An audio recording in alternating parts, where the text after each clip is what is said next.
여러분 안녕하세요. 부동산 부투칠성 김한쌤입니다. 학원에서 진행 중인 오류율 과정 확인 문제 제2회차에서를 시작하겠습니다. 확인 문제는 네이버 밴드에 매주 1회씩 올려드리고 있습니다. 이 밴드에서 확인하세요. 구독, 좋아요 꼭 누르고 알림 설정도 해두세요. 자, 1번 주임법 문제입니다. 을은 갑소유입니다. 갑소유 주택을 보증금 2억 원에 임차하여 즉시 대항 요건을 갖추고 확정일자 받았습니다. 그럼 대항력과 보증금 우선 변제권 다 취득했습니다. 틀린 겁니다. 1번 을이 갑소유 주택을 양수한 경우 임차인이 주택을 소유권 취득했죠. 그럼 저희가 소유자니까 특별한 사정이 없는 한 을의 보증금 하나쯤은 소멸합니다. 자기가 자기에게 보증금 내줄 필요 없겠죠. 자, 3번 임대차 존속기간이 종료한 후 갑이 주택을 제3자 평에게 양도한 경우 그럼 대항력 있죠. 을이 임차 보증금을 반환받을 때까지 임대차 관계가 존속된 것으로 봅니다. 다음 어진 질문입니다. 자, 지금 우리는 틀린 문제 찾고 있죠. 그럼 4번과 5번을 잘 보세요. 5번 지문에서 4의 경우 시작되죠. 이런 게 틀린 겁니다. 왜냐면 지금 4번이 5번까지 쭉 연결되는데 이 중에서 틀린 게 있다면 당연히 뒤가 틀렸거든요. 그러니까 5번처럼 4의 경우 이런 게 대부분 정답입니다. 꼭 그런 거 아니에요. 대부분 그렇다 이거죠. 찍을 때 5번에 찍으라 이 말입니다. 꼭 그런 거 아니라 그랬어요. 자, 무슨 말인지 보겠습니다. 자, 밑에서 갑주택이 있는데 점에 저당권자 병이 있고 임차인 을이 대항력 취득했고 저당권자 정이 있습니다. 그럼 임차인 을은 중간에 샌드위치죠. 여기서 후순위가 경매 신청해서 무가 경락받았어요. 그럼 을은 무에게 대항할 수 있는가 문제가 되는데, 자, 3번 정이 경매했더라도 말소기준 권리는 1번 최선순위 저당권이라 1번부터 소멸하고 샌드위치 을 소멸합니다. 정도 소멸하죠. 그래서 을 중간에 끼워서 대항력 소멸했기 때문에 경락인 무에게 대항할 수 없습니다. 그럼 임차인 을이 대항할 수 없다 같은 말은 경락인 무가 갑지를 승계하지 않는다 같은 말입니다. 자, 그러면 4번 질문 올라가세요. 을이 주택에 대한 대항력을 갖추기 전후에 각각 병정 저당권이 설정되었고, 그러니까 을이 샌드위치죠. 후순위 정 저당권 실행으로 주택이 무에게 매각된 경우 대항력 없죠. 을은 무에게 보증금 하나는 청구할 수 없다 해서 맞았습니다. 대항력 없다. 근데 5번 4번의 경우에 병 저당권이 경매 개시 결정 전에 소멸하였습니다. 밑에 그림에서 그럼 이제 1번 저당권이 없으니까 3번 정저당권이 최선순위 권리 말소기준 권리라 그럼 그때는 을 대항력 살아있는 겁니다. 그래서 지문에서 5번 지문 이제 을은 살아있어요. 대항력. 그래서 을은 경락인 무에게 임차권 효력을 이에 주장할 수 있게 됩니다. 이거 보세요. 제 5번이 정답을 했죠. 그래서 5번이 정답입니다. 자, 2번입니다. 자, 문제가 가불병 나오고 엄청 깁니다. 이때는 문제를 안 읽고 밑에 1, 2, 3, 4, 5 지문만 읽어도 답이 나오는 경우가 많이 있습니다. 한번 해볼까요? 자, 그럼 먼저 2번 문제는 옳은 거 물어봤습니까? 틀린 거 물어봤습니까? 옳은 거 그랬죠? 자, 그럼 1번 을의 저당권은 소멸한다 그랬죠? 자, 그럼 저당권이 어떨 때 소멸하죠? 우리 다 알고 있죠? 첫째, 피담보채권이 소멸했거나 두 번째, 경매에 나오면 무조건 소멸합니다. 그럼 2번 문제 경매라고 보입니까? 세 번째 줄 중간에 저당권 실행 경매고 뒤에 경매 나왔죠. 그러니까 경매 나왔으니까 1번이 바로 정답. 경매에서 저당권은 무조건 소멸하죠. 이렇게 빨리 풀 수 있습니다. 단 주의하실 게 따라하지 마세요. 따라하지 마세요. 아직 여러분 이렇게 못 풉니다. 이제 9시월 되면 이렇게 풀 수 있는데 아직은 따라하지 마세요. 자, 그럼 2번 문제도 방금 전에 본 1번에 4번, 5번하고 똑같습니다. 예를 들어서 병소유 주택이 있는데 제일 먼저 저당권 을이 있고 다음 임차인이 대항력과 확정일자 취득했고 다음 저당권 정이 나옵니다. 항상 시험은 후순위 저당권의 경매에서 자 무가 경락받아서요. 그럼 임차인 갑은 경락인 무에게 대항할 수 있습니까? 그럼 경매 신청한 저당권이 3번이더라도 항상 말소 기준을 이는 1순위 저당권이라 1순위부터 소멸합니다. 소멸하고 중간에 샌드위치 소멸한다. 이렇게 소멸합니다. 그래서 갑은 경락인 무에게 대항할 수 없습니다. 그럼 대항할 수 없다가 경락인은 병지를 승계하지 않는다 같은 말이라 했죠. 이게 문제입니다. 밑에 2번 문제 확인해 볼까요? 자, 갑은 을저당권이죠. 을저당권이 설정되어 있는 병소유 주택을 병으로부터 보증금 2억 원에 임차하여 즉시 대항 요건과 확정일자 받아 거주하고 있습니다. 우선 면적권 다 취득해서요. 그 후 정이 주택에 저당권을 취득한 다음 저당권 실용을 위한 경매에서 무가 주택 소유권 취득했습니다. 옳은 겁니다. 1번이 정답이죠. 경매에서 저당권은 무조건 소멸한다. 2번 무가 임대인 병지를 승계하지 않는다 그랬죠. 이게 대항력 없답니다. 3번 갑이 적법한 배당 요구하면 을보다 보증금 2억 원에 대해 우선면제 받습니까? 을이 1순위고 갑이 2순위라 먼저 받는 거 아닙니다. 자, 4번은 2번과 4번 똑같죠. 자, 4번은 갑은 경락이 무로부터 보증금을 전부 받을 때까지 임대차 가격의 존속을 주장이 대항이죠. 대항할 수 없습니다. 그러니까 2번에서 무가 임대인 지위를 승계하지 않는다 같은 말이었죠. 자, 5번 정은 갑보다 매각대금에서 우선면제 받는 거 아니죠.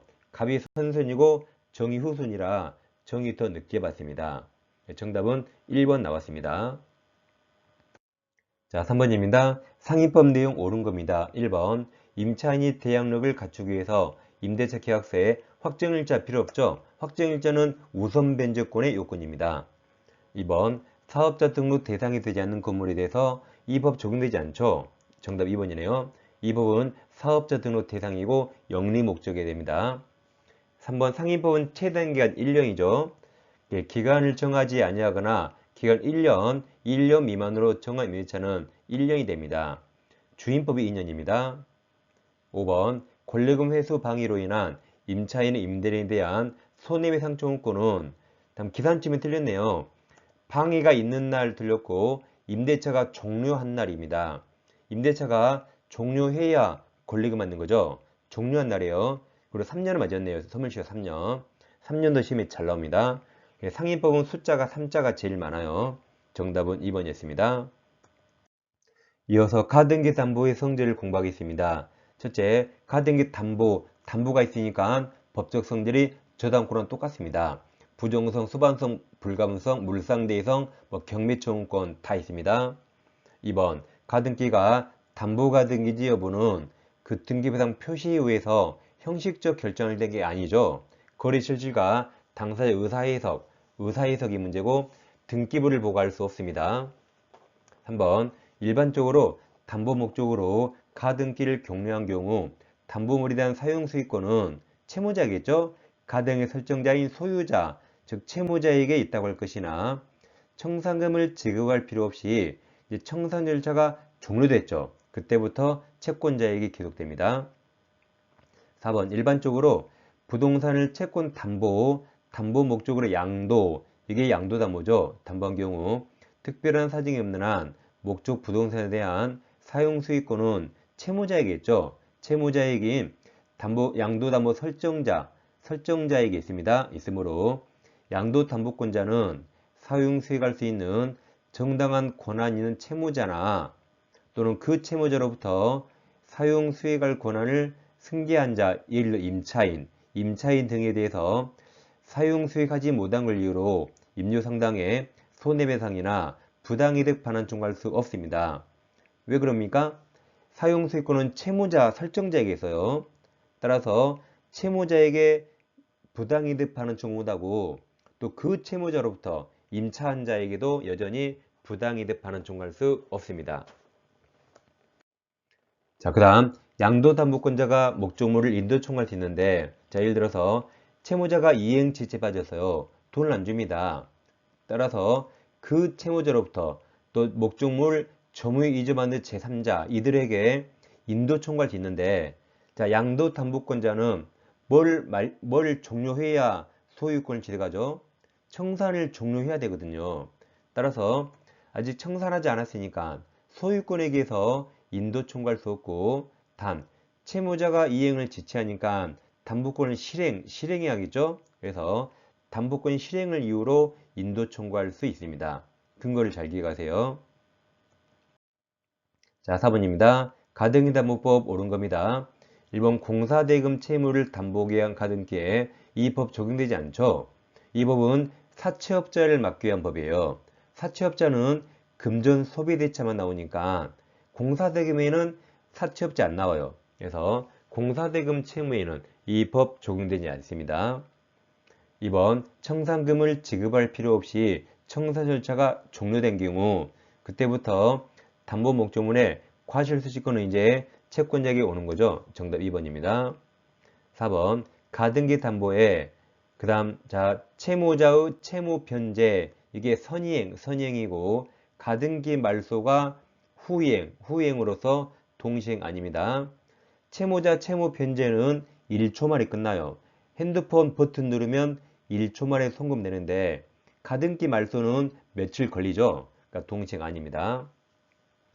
5번 담보가등기 후 저당권자 후순위 권리자는 청산기간 내일하면 내일은 가능하죠. 다음 저당권의 피담보채권 변제기 도래 전이라도 담보목적 부동산 경매를 청구할 수 있습니다. 청산기간 내에 가능합니다. 정답은 2번이었습니다. 다음 5번입니다. 가등기 담보법 설명 옳은 겁니다. 1번 가등기가 담보가등기인지 청구권 보존을 위한 가등기인지 여부는 등기부상 표시를 보고 알 수 없다 그랬죠. 거래 실질이나 의사해석 문제입니다. 2번 채권자가 담보권 실행을 통지함에 있어서 청산금이 없다고 인정되더라도 통지 상대방에게 그 뜻을 통지해 줘야 됩니다. 3번 청산금은 담보권 실행 통지 당시 다 담보 목적 부동산 가액입니다. 가액에서 이 파란색에서 빨강색 피담보 채권액을 뺀 금액이며 그 다음 그 부동산에 선순위 담보권이 있으면 위 빨강색 피담보 채권 이 피담보 채권액에 선순위로 담보된 채권액을 포함시킵니다. 그래서 청산금을 평가할 때 파란색에서 이 빨강색 네모와 빨강색 밑줄을 같이 빼는 거죠. 그러니까 빨강색 네모에 빨강색 밑줄을 포함시켜요. 그래서 빨강색 두 개를 함께 빼는 겁니다. 네, 3번이 맞았네요. 정답입니다. 포함됩니다. 4번 통지한 청산금액이 객관적으로 정확하게 계산된 액수와 맞지 않더라도 채권자는 정확하게 계산된 금액을 다시 통지할 필요 없습니다. 그러니까 채권자가 주관적으로 낮게 평가했더라도 실행 통지 효력이 있기 때문에 다시 정확한 금액을 통지할 필요 없습니다.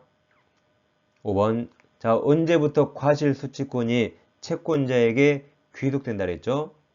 담보권 실행 통지한 후가 아니라 청산 절차 종료 후죠. 청산 절차 종료 후 과실수취권이 채권자에게 귀속됩니다. 정답은 3번입니다. 6번 사례입니다. 을은 갑으로부터 1억 원을 빌리면서 자신이 을의 X토지 시가 3억 원을 양도담보로 제공하고 채권자 갑 명의로 소유권 등기 바쳤다. 그 후 병은 X토지를 사용 수익가 된 설정자 을과 임대차 계약을 맺고 그 토지 인도받아 사용하고 있습니다. 틀린 겁니다. 그럼 갑이 채권자 양도담보권자고 을이 채무자 설정자죠. 병이 임차인입니다. 1번 갑은 피담보 채권 변제기 전에 병 임차인 병에게 임료 상당을 부당이득으로 반환 청구할 수 없습니다. 사용 수익권은 채무자 을과 임차인 병에게 있어요. 그래서 반환 청구할 수 없다. 1번이 바로 정답입니다. 자, 2번, 3번 두 개 잘 비교하세요. 갑은 특별한 사정이 없는 한 담보권 실행을 위해서 병에게 X토지 인도 청구할 수 있습니다. 네, 3번 비교하세요. 을이 피담보 채무 이행 지시에 빠졌을 경우 갑은 병에게 소유권에 기해서는 토지 인도 청구할 수 없다 그랬죠. 갑은 청산을 해야 소유자인데 아직 청산하지 않았기 때문에 아직 소유권이 없어요. 따라서 소유권에 기해서 인도 청구할 수 없습니다. 4번 갑이 을에게 청산금을 지급함으로써 소유권 취득하면 갑이 양도담보권은 혼동으로 소멸합니다. 갑이 소유권자니까 양도담보권 필요 없어요. 5번 갑 자, 갑이 청산해야 소유자인데 아직 청산하지 않아서 소유자 아닙니다. 자, 그럼 5번 갑. 갑이 선의 정에게 토지를 매도하고 소유권 등기를 마친 경우, 그럼 갑이 소유자가 아닌데 정에게 등기 넘겼죠. 그래도 선의 정은 보호됩니다. 선의 3자가 보호돼요. 그래서 그 뒤에 을은 정에게 소유권 이전 등기 말소를 청구할 수 없습니다. 그래서 1번이 정답이었습니다. 7번입니다. 가등기 담보법 틀린 겁니다. 1번 담보가등기 마친 부동산에 대해서 강제 경매가 된 경우, 그럼 경매가 되면 저당권 소멸합니다. 그러듯이 담보가등기 권리도 그 부동산 매각의 소멸한다. 가등기 담보는 저당권하고 똑같죠. 그럼 둘 다 경매에서 소멸합니다. 2번 가등기 담보 피담보 채권은 당사자 약정과 관계 있죠? 약정이 의무합니다. 그리고 가등기 원인 증서인 매매이해약서상 매매대금 한도로 제한되지 않죠. 이 매매이해약서는 형식적이고 당사자 약정이 의무하는 거죠. 2번은 틀려서 정답입니다. 3번 채무자가 청산기간 지나기 전에 한 청산금에 관한 권리 양도는 이로써 후순위 권리자에게 대항하지 못합니다. 4번 가등기가 담보가등기인지 여부는 거래 실질과 당사자 의사해석에서 맞았죠? 이거에 따라 결정됩니다. 5번 가등기 담보부동산의 예약 당시 시가가 그 피담보 채무에게 미달하는 경우에는, 그럼 이때는 담보부동산이 피담보 채권에게 미달할 때는 가등기 담보법 자체가 적용되지 않습니다. 따라서 그 뒤에 청산금 평가액도 통지할 필요가 없습니다. 가담법이 아예 적용되지 않습니다. 정답이 2번입니다. 8번입니다. 갑은 조세포탈, 강제집행 멘탈 또는 법령상 제한회피를 목적으로 하지 않고 배우자 을, 그럼 이때는 명의시탁 유효입니다. 배우자 을과 명의시탁 약정에 따라 자신 토지를 을 명의로 등기했다. 자, 그럼 명의시탁이 유효일 때는 상단 여백에서 우리 판례는 대내적 소유자와 대외적 소유자 나눕니다. 그럼 자기들끼리는 신탁작합, 갑의 소유자인데 이 유효라 제3자에게 소유자는 수탁자 을이 됩니다. 이 두 개를 명의시탁이 유효일 때 명확히 판례가 구분합니다. 자, 그럼 틀린 거네요. 1번 을은 갑에 대해서 토지 소유권 주장할 수 없습니다.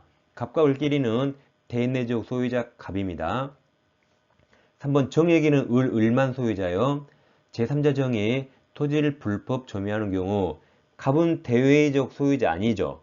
갑은 직접 못합니다. 직접 정에 대해서 소유물 반환 청구 행사할 수 없습니다. 대외적 소유자 을만 가능합니다. 4번 을로부터 토지 매수한 병이 을의 갑에 대한 배신행위에 적극가담 나오면 그냥 무조건 무효가 되는 거죠.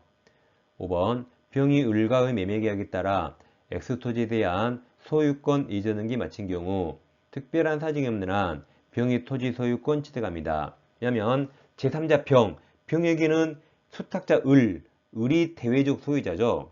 병에게는 을이 소유자니까 병은 소유자로부터 매매했죠. 그래서 병은 악이라도 소유권 취득할 수 있습니다. 정답은 3번입니다. 이 시간에는 민사특별법에 관한 문제를 풀어봤습니다. 다음 시간에 다시 찾아뵙겠습니다. 감사합니다.